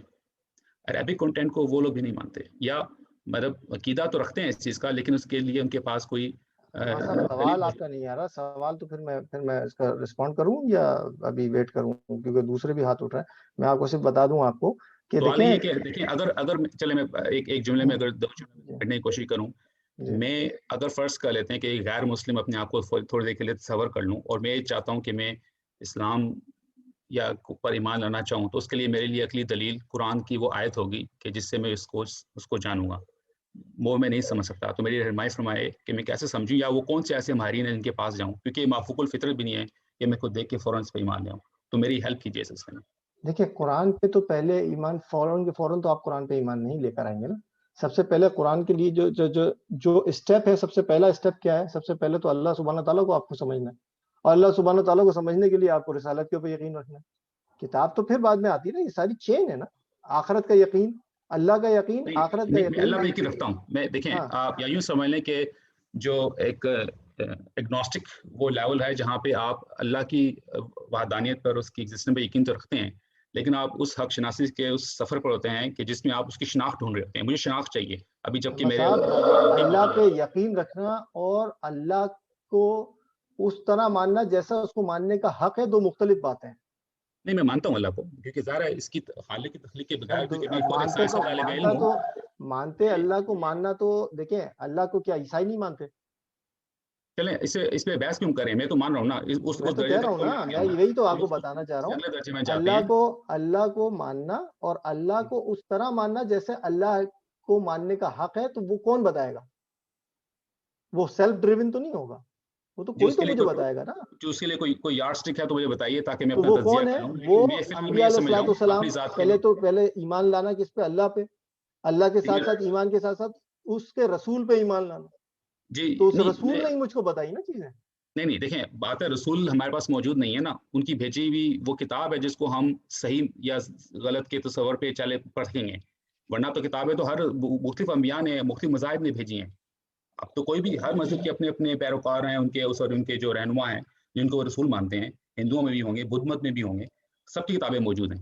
تو میں اللہ اس بات پہ، میں ایک سائنس کا اسٹوڈنٹ ہوں، آپ کو میں نے پہلے اس کا عرض کیا تھا، تو میں سائنسی جو مشاہدات ہیں دنیا میں، کائنات میں، اس کی وجہ سے میرا ایمان تو بلکہ میں ایک آپ بہتر کا ہے. سوال گھوم پھر کے جو ہے وہ عماد صاحب اسی پہ آ جاتا ہے. میں نے پہلے ہی کہا تھا، آپ جو ہے وہ صرف اور صرف سائنٹیفک فیکٹ سے سارے ایمانیت کے اوپر وہ لے کر آنا چاہ رہے ہیں.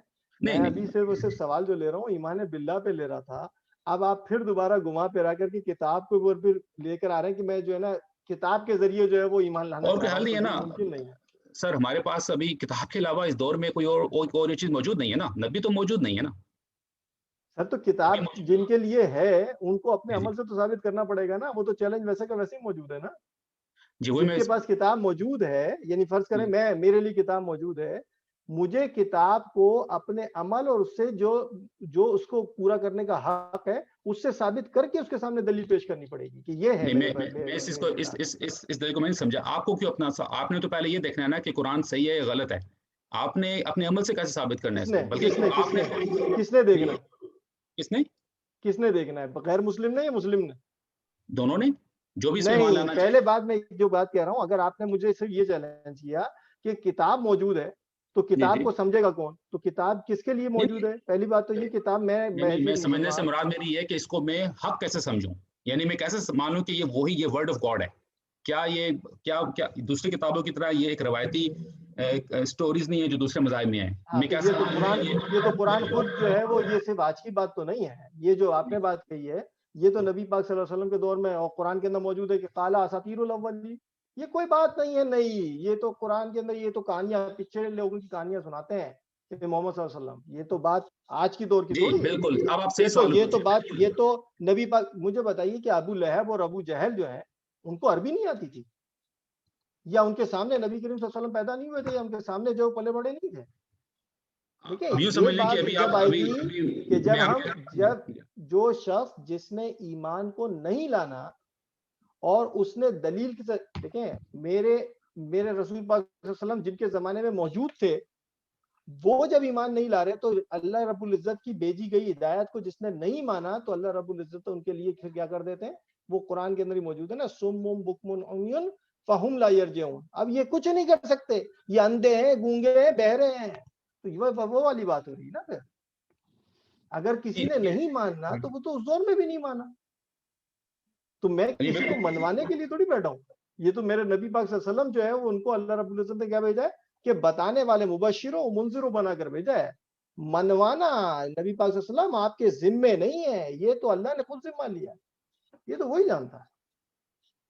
نہیں بالکل. میں آپ کی بات سے اتفاق کر رہا ہوں کہ اللہ تعالیٰ نے نبیوں کا جو سلسلہ رکھا، اور چونکہ اللہ تعالیٰ ہادی ہیں اور ہدایت کا ذمہ انسان کے لیے، تو اس میں دونوں طرح کے انسان ہوں گے. ایک وہ جو کہ تمام حجت ہونے کے باوجود اپنی بدنیتی کی بنیاد پر نہیں مانیں گے، چاہے ان کے سامنے اللہ تعالیٰ خود نازل ہو جائیں، اللہ تعالیٰ خود ظاہر ہو جائیں. اور اس کے برعکس بات ہو رہی ہے کہ ہماسا تو وہ جب بدنیتی ہوگی تو بدنیتی انسان تھوڑی دیکھ سکتا ہے. وہ نیتیں تو اللہ ہی دیکھتا ہے نا. اللہ کے رسول بھی نہیں دیکھ سکے تو پھر میں اور آپ کیا بھیجتے ہیں؟ ظاہر بھائی اگر آپ اجازت دیں تو عماد صاحب میرے خیال میں ہم نے آپ کو ٹائم کیونکہ ہمارا ختم ہو رہا ہے